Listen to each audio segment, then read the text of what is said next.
Chris, we had a lot of excitement going into Purdue in basketball, into Oklahoma in football, but unfortunately, the Crimson Tide came up just short in both of those games. Yeah, it's disappointing. I think this week, as it was exhilarating the previous, when you had the big basketball win and the football win on the same days, and boy, we had weather that matched it once again. It was perfect and really cool homecoming, but unfortunately, not able to get the basketball victory at home on Thursday night against a top-ranked Purdue team, even though it went to the wire. And really the same thing against Oklahoma, which had to have the win against Alabama to stay alive in their hope for a college football playoff. They got the victory. Alabama didn't take care of business, and now we gotta sweat it out over a couple of weeks and make sure we take care of our own business in order to get there.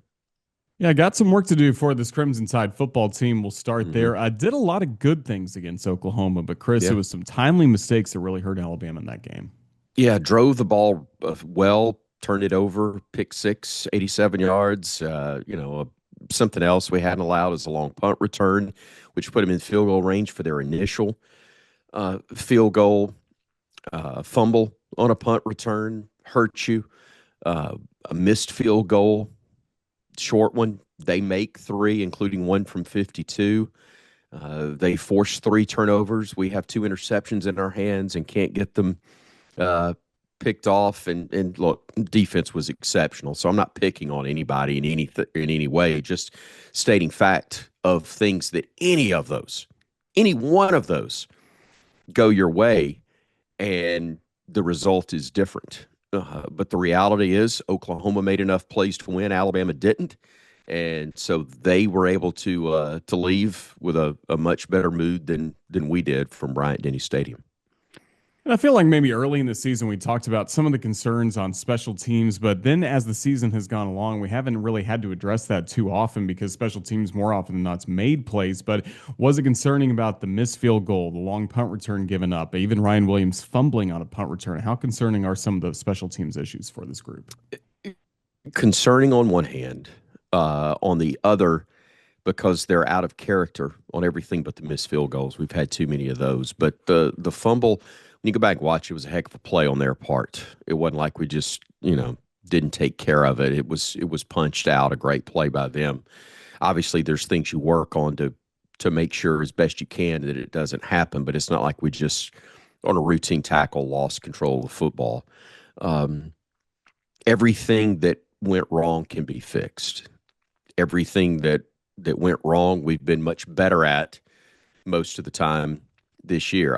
Another positive. I know the yardage is well below what we want it to be, but I thought we ran the ball as well as we have in weeks against probably the best run defense in the conference, or one of the best in the conference. You've just got to take better advantage. And while Ty has only thrown two picks on the year, obviously that one cost us seven. Great read on their part to get it done.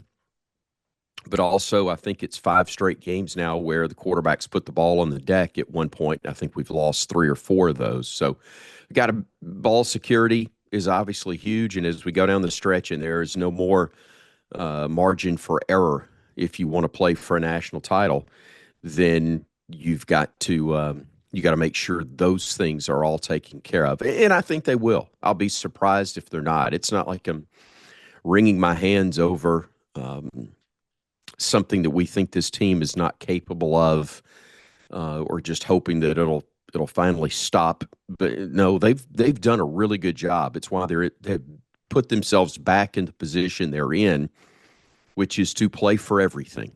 And you win at Auburn. In all likelihood, you're going to play in Atlanta for the SEC championship, which will put you in the.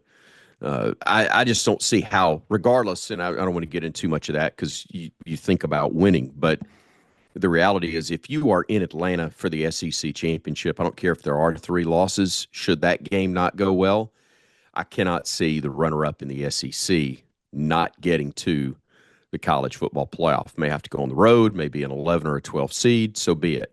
But that all being said, this team, I think, would play beyond Atlanta if we can get there, and we get to Atlanta by going through Auburn. It's not the most direct route geographically, but from a football standpoint, that is indeed the path. That is indeed the path. So again, Eastern Illinois coming up this week, then the trip to Auburn. So that's a look at Alabama football. Again, for men's basketball, as we mentioned off the top, did a lot of good things this past Thursday night Yep. against Purdue. And the schedule from here, Chris, only gets tougher, starting with Illinois on Wednesday night. It's like football. Didn't finish. Just didn't finish. Had it at 80-80. Give up a bucket. It's 82-80. You got one of the best players in America at the free throw line, misses the front end of a 1-and-1, and uh, you don't score again the rest of the game in the final minute and a half or whatever the time frame was. But no, a lot of good. Got to rebound better. And I'll be shocked if they don't, as they, again, play possibly a better team and a better rebounding team than Illinois. And that's not like Purdue has flaws, but I'm just saying, let me clarify. Not necessarily better, but playing them in Chicago will make that just as difficult, I think, as it was for Alabama to play in the Garden and at home against the number one ranked team in America in Purdue. So that all being said, I think we'll rebound better. I think we'll get better balanced scoring from this team. I'll be surprised if, um, again, LeBaron Philon has only 11 points. In the ball game, that was certainly well below his average. Even though they're going to be focusing on him, obviously, and trying to make him uh, as little of an impact as you can against a guy that talented. Um, I I think it'll be rare to see him have scoring games that are around 10 the rest of the year, and so all of those things I mentioned will help you get closer to a better outcome on Wednesday night. Well, we're looking forward to that, as well as Hey Coach Wednesday night and then the football game against Eastern Illinois. Then, before you know it, we're going to be talking next week about Alabama Yep. and Las Vegas for the Players Era Festival and men's basketball, the football game against the Auburn Tigers. Chris, it's a busy 2 week stretch coming up. We look forward to catching all of your broadcasts coming up and visiting with you here again on Crimson Drive, driven by NASCAR. But just thank you for your time and roll tide. Absolutely, buddy. Roll Tide to you.